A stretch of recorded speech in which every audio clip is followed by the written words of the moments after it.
প্রথম যে প্রবলেমটা হচ্ছে, বাস্তব সত্য হচ্ছে আমার ফ্যামিলির অংশ বাবা মা না। ইতালিয়ান সরকার আমার মর্মান্তিক সত্য এটা। জি। আর ইতালিয়ান সরকার আমার ফ্যামিলির বাইরে কারো ক্ষেত্রে বাধ্যতামূলকভাবে হা বলতে রাজি না, রাইট? তো সেই জায়গা থেকে কি হচ্ছে, আমি আমার বাবা মায়ের সন্তান এবং তাদের ফ্যামিলির অংশ। ওকে, তো এই হচ্ছে সবচেয়ে বড় প্রবলেম। এক নম্বর কথা হচ্ছে, তোমার কয় ভাই বোন? 4-5 ভাই বোন। আর তুমি তো বাবা মাকে দেখাশোনা করো, প্রমাণ কি? তুমি যে আবেদন করতে চাচ্ছ, ইটস ওকে, বাট তুমি তো বাবা মাকে দেখাশোনা, প্রমাণ কি? পরিবারের সবচেয়ে গুরুত্বপূর্ণ একটি অংশ বাবা মা। তো আমরা যেটা করি আসলে, আমরা যদি কখনো ইতালিয়ান পাসপোর্ট পেয়ে যাই, সবার আগে আমরা আসলে বাবা মার কথা চিন্তা করি, বা ফ্যামিলি বিষয়ের ক্ষেত্রে চিন্তা করি, কিংবা ট্যুরিস্ট বিষয় হোক, আমরা আসলে বাবা মা আনার ট্রাইটাই করি। কিন্তু ইদানিং দেখছি যে বাবা মা আনার ক্ষেত্রে বেশ কিছু পরিবর্তন হয়েছে, জটিলতা তৈরি হয়েছে। আপনি যদি একটা গাইডলাইন দিতেন যে বাবা মা আনার ক্ষেত্রে কী ধরনের পরামর্শ দিবেন? সত্যি তাই এটা, কারণ বাবা মাকে কাছে সবাই চাই, সত্যি কথা এটা। আল্লাহ যেন আমাদের এই আশা সবার পূরণ করে দেন ইনশাআল্লাহ। তো এখানে প্রথম যে প্রবলেমটা হচ্ছে, বাস্তব সত্য হচ্ছে আমার ফ্যামিলির অংশ বাবা মা না। ইতালিয়ান সরকার আমার মর্মান্তিক সত্য এটা। জি। আর ইতালিয়ান সরকার আমার ফ্যামিলির বাইরে কারো ক্ষেত্রে বাধ্যতামূলকভাবে হা বলতে রাজি না, রাইট?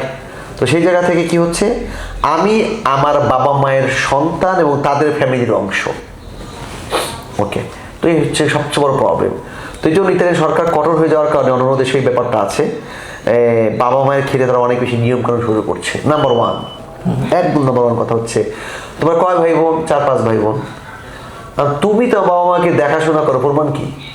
তুমি যে আবেদন করতে চাচ্ছ, ইটস ওকে, বাট তুমি তো বাবা মাকে দেখাশোনা, প্রমাণ কি? প্রমাণ আমি তো দেখাশোনা করি না। তোমাকে দেখাতে হবে তুমি প্রত্যেক মাসে তাদের ভরণ পোষণের টাকা পাঠাচ্ছ কিনা।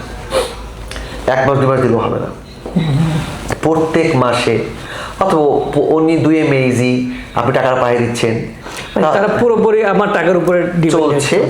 এই একটা বিষয় কিন্তু প্রমাণ করতে হবে।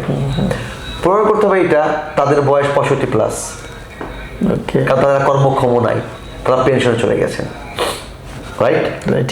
প্রমাণ করতে হবে এটা তাদের ইনকাম যা হয় তাতে তারা চলতে পারে না, কারণ আমি তাকে দিই পেনশন। যদি বলে পেনশন, তার কি পেনশন আছে, টাকা পয়সা তো পায়, তো তোমার আসতে হবে কেন? প্রমাণ করতে হবে বাংলাদেশে তাকে দেখার কেউ নাই।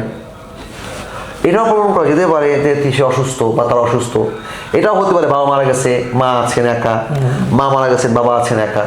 এই ধরনের অনেকগুলো প্রমাণের মাধ্যমে ভিসার আবেদন করা যেতে পারে। তারপরেও তারা যদি না দেয়, আপনি কিন্তু কিছুই করতে পারছেন না, কারণ আইনগতভাবে তারা বাধ্য না আসলে বাবা মাকে দেওয়ার জন্য। তো এই হচ্ছে মূল জায়গাটা। তবে যেটা করা যায়, 65 বছর পার হয়ে গেছে, তাদের দেখাশোনা কেউ নেই, আমি প্রমাণ করতে পেরেছি আমি তাদের দেখভাল করি, এরকম সকল প্রমাণ থাকে, তখন আইনিভাবে গিয়ে ফাইট করা যেতে পারে। তাহলে কেউ কেউ আবার ইচ্ছা করলে আগে থেকে প্রিপারেশন নিতে পারে যে আমি এখন থেকে এই টাকাগুলো এমনভাবে পাঠাই যেন প্রমাণগুলো থাকে। এক্স্যাক্টলি, এভাবে করলে যেটা হচ্ছে, ইতালিয়ান হিসাবে তা বাবা মায়ের জন্য আমরা সকল ফাইল রেডি করে দিলাম, বাংলাদেশে গিয়ে সে অ্যাপয়েন্টমেন্ট নিয়ে ফাইলগুলো জমা দিল, এবং আল্লাহ যদি রহম ভাগ্যে রাখেন, তাহলে সে চাইলে হয়তো তার বাবা মাকে এখানে দেখতে পারেন, আশা করছি আর কি। ওকে, তার মানে আসলে মূলত ব্যাপারটা হচ্ছে কি, ইতালিয়ান সরকার আসলে বাধ্য না, তবে আমরা যদি এইভাবে গুছিয়ে ফাইলগুলো রেডি করতে পারি, একটা সম্ভাবনা থেকে যায়। হ্যাঁ, আল্লাহ সহজ করুক যেন এইভাবে হয়ে যায় ইনশাআল্লাহ। থ্যাংক ইউ ভাই।